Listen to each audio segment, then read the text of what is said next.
Warning: this video contains spoilers for the Assassin's Creed series. Continue at your own discretion.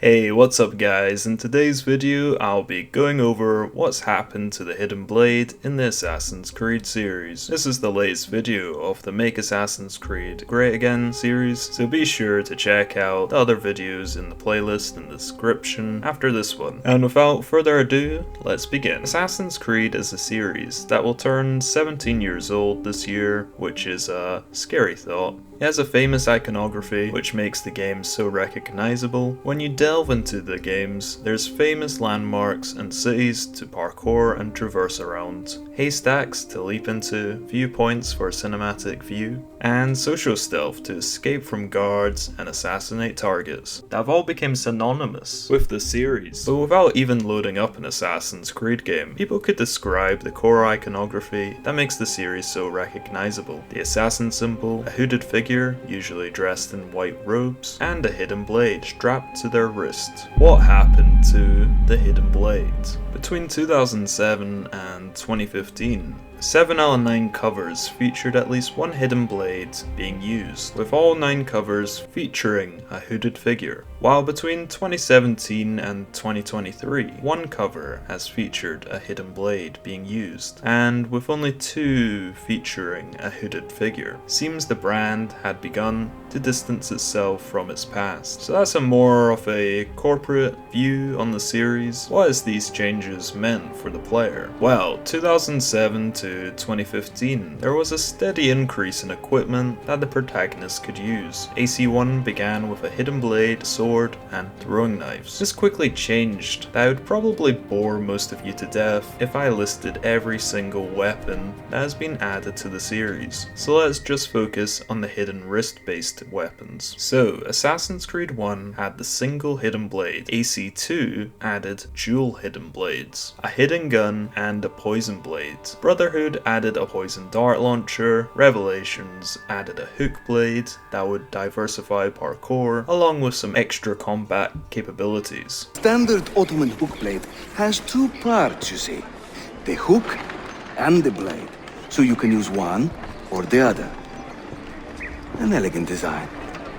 AC3 added the pivot blade, which was quite a practical upgrade that could be used alongside another weapon such as Connor's iconic tomahawk. Black Flag did not add a hidden gadget, but did add a blowpipe, which would be the inspiration for AC Unity's Phantom Blade, which also fired berserk rounds. Then the final evolution of the hidden weapons was a rope launcher in Assassin's Creed Syndicate, which I felt made parkour obsolete and could not be used in combat. If you're going to copy Batman, at least use it like Batman. Origins, Odyssey, Valhalla, and Mirage added nothing to the hidden weapons, and Odyssey decided not to include a hidden blade at all. So, if it still features in most of the games, what's the problem? Well, let's rewind a bit and see how each one works in open combat. The hidden blade in AC1 was an insta-kill weapon, which would work well if being stealthy. However, in open combat, enemies would just block the strike and throw you away, so the only way to get a kill would be to counter an enemy correctly and get an insta-kill. However, it was not the best option for open combat since the blade offered no defense, so it was mostly used by tryhards with style.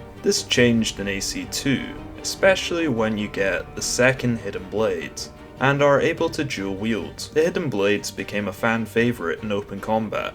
The hidden blades also had a defense, now making it a more viable option in open combat. Each game would create new combinations of weapons and moves, making the most out of the hidden weapons each assassin had. Dual hidden blades stopped appearing after Assassin's Creed Rogue, as each protagonist onwards would revert back to one hidden blade, and with very limited ability in open combat.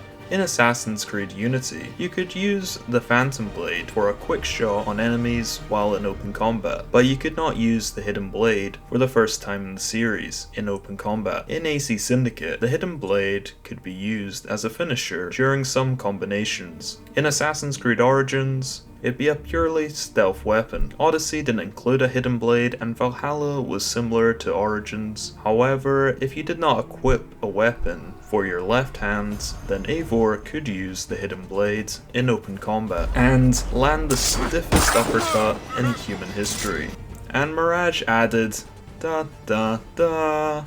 nothing, because it's a mirage, you see? So basically the hidden blade has become a contextual animation and not a primary weapon in open combat you can use between Unity and Mirage, the Assassin fantasy. The Assassin's Creed iconography has been slowly stripped away, and even when it returns, it's just a mirage. I can understand trying to make games for a more general audience, which Ubisoft could make more money off, and castrating the storylines of the series to cater to people that don't care. I just don't get why they would strip away one of the coolest weapons in gaming history. Well, I'll tell you why. The Assassin fantasy is too niche. People clearly stopped caring after Black Flag. I mean, it certainly was not the best in the series because of the assassin elements, no. It was all down to the pirates. People clearly care more about the pirates, so let's give them more historic focused epic games and less assassins. Let's chop out some of the most popular features of the series. Quick fluid parkour? Nah, slow grunting climbing is where it's at, G. Assassins? No.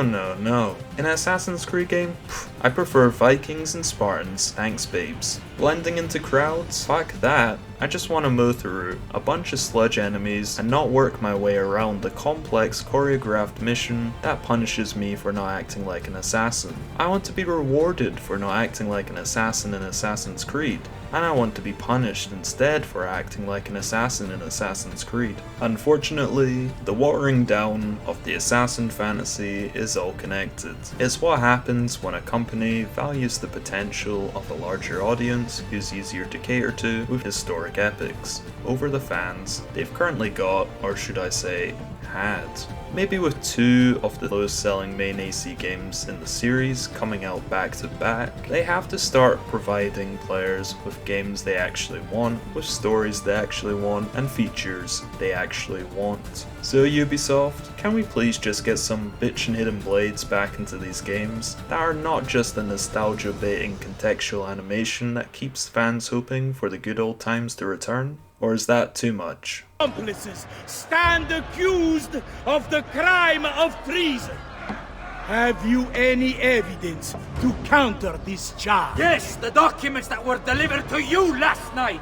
A few moments later. And what Joe touched on is something that I know fans have been wanting for a long time, to bring back hidden blade combat, like being able to just fight with your hidden blade.